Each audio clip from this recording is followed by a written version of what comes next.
बेयावनो आङो बड'लेण्ड बासिनिसिम आङो बड'लेण्ड मार्टार्स गल्ड कापनि नेहाथारि जानानै नोंथांमोननि बड'लेण्ड रादाबनिसिमबो आरो बड'लेण्ड बासिनिबो आङो आंनि गोसो गोरबोनि साबायखरखौ बावहरग्रोबाय।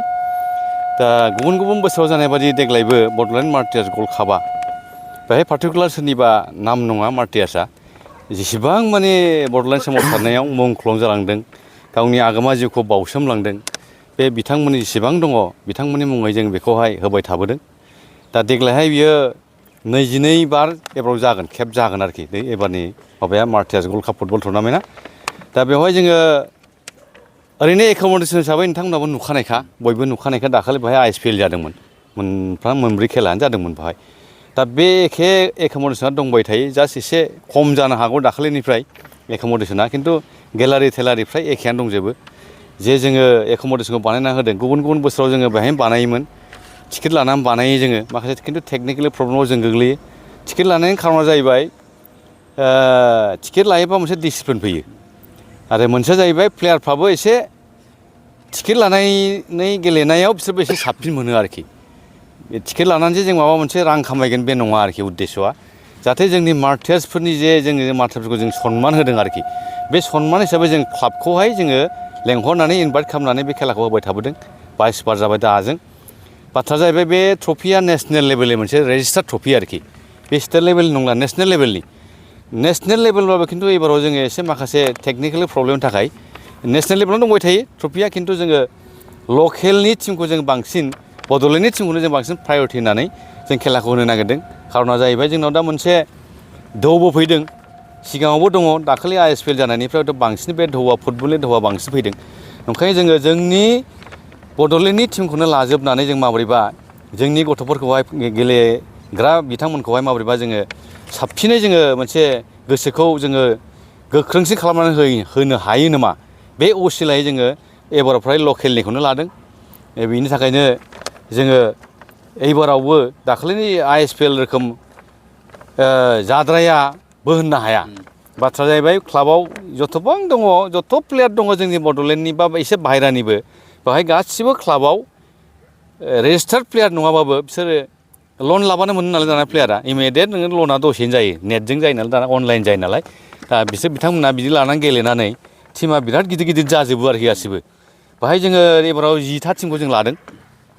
जेसेबां लागोन एसेबां फाइनान्सियेलि माखासे टेकनिकेल प्रब्लेमाव गोग्लैयो ओंखायनो जों 10थाल' लादों आरोखि। आङो टिमनि मुंखौ बुंग्रोनोसै चिरां दुवार एफसि काजलगावन, फेरेंगा एफसि बिजिनि, बनजार एफसि कसुगावन, 11 स्टार बङाइगावन, कबिरालि आदिबासि एफसि अदालगुरि बे अदालगुरि जिल्लानि लिग चेम्पियन बिथांमोना दाखालिबो बिथांमोना गेलेदों इउएन गल्ड कापआवहाय। ग्लबेल एफसि गसाइगावन, जिबि फुटबल एकाडेमि जारागुरि बिथांमोनाबो गसाइगावनि लिगनि चेम्पियन जिबि फुटबल एकाडेमिया। बारहुंखा एफसि क'क्राझारनि लिगनि चेम्पियन बिथांमोनाबो नामजादा टिम बेबो। जिनारि एफसि दुधनৈ एक्सुवेलि बिसोरो राभा हासं हिसाबै फैनो नागिरदोंमोन खिन्थु राभा हासं हिसाबै फैनायाव टेकनिकेलि प्रब्लेम दं रेजिस्टार नङा हिसाबै। दा टिमा राभा हासं हिसाबैनो बिसोर बानायनानै फैगोन खिन्थु नामखौ बिसोर लादों जिनारि एफसि दुधनৈ होननानै आरोखि। जिनारि माने बे हाजोआव जे दै बाज्रुमो आरोखि बिनि मिनिङा बे जाहैदों जिनारिया आरोखि राभानि बे राव जाहैबाय आरोखि। मोनसेया जाहैबाय बिलोगो एफसि नामा जोङो होदों बेखौ श्रीरामपुर टेकनिकेलि माखासे प्रब्लेम दं नोंथांमोना निस्सय मिथियो आरोखि। दतमावबो बिथांमोना फाइनाल हाबबाय दावहारु फुटबल टुर्नामेन्टआव बिथांमोना फाइनालाव हाबखाबाय माबादि गेलेदों बेखौबो निस्सय मिथिखाबाय आरोखि मोजांथार टिमा।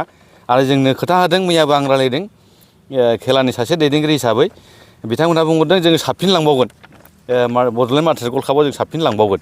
बेबायदि हिसाबै जोङो टिमा बे 10थाया दा फाइनालि कनफार्म जाजोब्बाय आरोखि। खालि जों दा टाइटेलखौ बानायगासिनो दङ। टाइटेलाबो इन्टारनेलि फ्राय फाइनालानो जों खिन्थु लं हिसाबै जोङो रावनिबो आखायाव खोलैनाय नङा आरोखि। नोंसिनि खेलाया अमुक थारिखआव नोंथांमोना फैनांगौ बे जोंनि कमिटिनि डिसिसना बे आरोखि। उमुकजों उमुकजों जागोन होननायखौ जोङो जेब्ला दिन जागोन बे दिनावसो बुंनो हागोन आरोखि। दा अपेनिंआ जाहैगोन जोंना फेरेंगा एफसिजों बिजिनि, मोनसेया जाहैबाय बनजार एफसि कसुगावजों 10 थारिखआव मोनाबिलिनि 6 रिंगा जानाय लोगो लोगो लाइटजों जागोन फ्लाड लाइटजों खेलायाहाय बे खेलाया जागोन आरोखि। बेवहाय जोङो आलासि हिसाबै जोङो चिफ गेस्ट हिसाबै लेंहरदों जोंनि सानजा क'क्राझारनि एमएलए मानिजाथाव एमएलए आगोल एबसुनिबो बिथाङा सेन्ट्रेल एबसुनि नेहाथारिमोन लरेन्स इस्लारि बिथांखौहाय जोङो बेहाय गाहाय आलासि ओमफ्राय जोङो थि खालामबाय लेंहरबाय दा बे आरोखि मोनसेया जाहैबाय आं खावलायनो साननाया बड'लेण्ड मार्टियार्स गल्ड काप होननाय लोगो लोगो मोनसे जाथिनि मोनसे सेन्टिमेन्टेल मोनसे बाथ्राया फैयो आरोखि जोंनि गोसो गोरबोआव फैयो निस्सय बयनिबो गोसोआव जेसेबां बर' दङ जोंनि बे आसामावहाय बा बेंगलावहाय हयथ' बड'लेण्ड मुभमेन्टआव बयबो बाहागो लादोंमोन बेंगलावबो लादों सारा आसामावथ' लाखादोंआनो बे बड'लेण्डबासि बा बड'लेण्डनि बाहेरायावबो जे बर'फोर दङ बिथांमोना बयबो बाहागो लादों बेनिखायनो आंनि खावलायनाया बेसो जोङो मोनसे बिथांमोना जे सोरगोआव थांबाय गावनि आगोमा जिउखौ नागारनानै नाथाय जों बिथांमोनखौ बावनो हाया बावनो हायैनि खारना जाहैबाय जोङो माबोरै बावनो हाया माबा मोनसे जोङो आयजन खालायाबा जों बिथांमोननि मुंखौ लासै लासै बावलांनो हागौ आरोखि बिनि थाखायनो जों बे बड'लेण्ड मार्टियार्स गल्ड कापखौहाय दिनैहाय खुंनानै जों बोसोरे खस्थ'ब्लाबो जों खुंबोगासिनो दङ खस्थ'ब्लाबो खुंनायजों लोगोसे जोंनि बर'फोरनि रायजो राजा जेसेबां जाथि गस्थि दङ बिथांमोनाबो बे बड'लेण्ड मार्टियार्स गल्ड कापखौहाय रोजा रोजा फैनानै बिथांमोना बाहागो लाफैयो आरोखि आरो गोबां मानसियानो जोंनो एफा एनै डनेसन हरनानैबाबो गावबागाव रां खामायनायखौ गावनि फैसाखौनो बिथांमोना बे बड'लेण्ड मार्टियार्सफोरनि मुङै बिथांमोना जा हायो एसे हरो आरोखि दा नाथाय एबारनियाव जों नाथाय बेबादि इसेबां सानाखै बाथ्राया जाहैबाय जोंहा एसे थाग थुग सालायनो हानाय जोंना फैसाया एसे आग्लायनानै दंबाय थायो थांनायावबो जों बिदिनो सालायदों एबारावबो सालायगोन आरो गभर्नमेन्टआ जोंनो आगोलनिफ्रायनो भलिबलबो होयो जोङो मार्टियार्स गल्ड कापआ भलियावबो 5 लाख होयो फुटबलावबो 5 लाख होयो आरोखि दा गभर्नमेन्टनि खोथाथ' दा एबारनि बाजेटखौ बिथांमोना दाबो बाजेटआव हरखाजोब्बाय 10 लाखैनो हरदों होननानै बिथांमोना खोन्थाखाबाय जोंनो नाथाय बाजेटआ दाबो गभर्नमेन्टआव हाबफैयाखै माने बिथांमोना हरनो हाथ'वा हाबबासो हरगोन आरोखि औ जोंनिया जाहैबाय बान्था हिसाबै गिबि आगोलनिफ्रायनो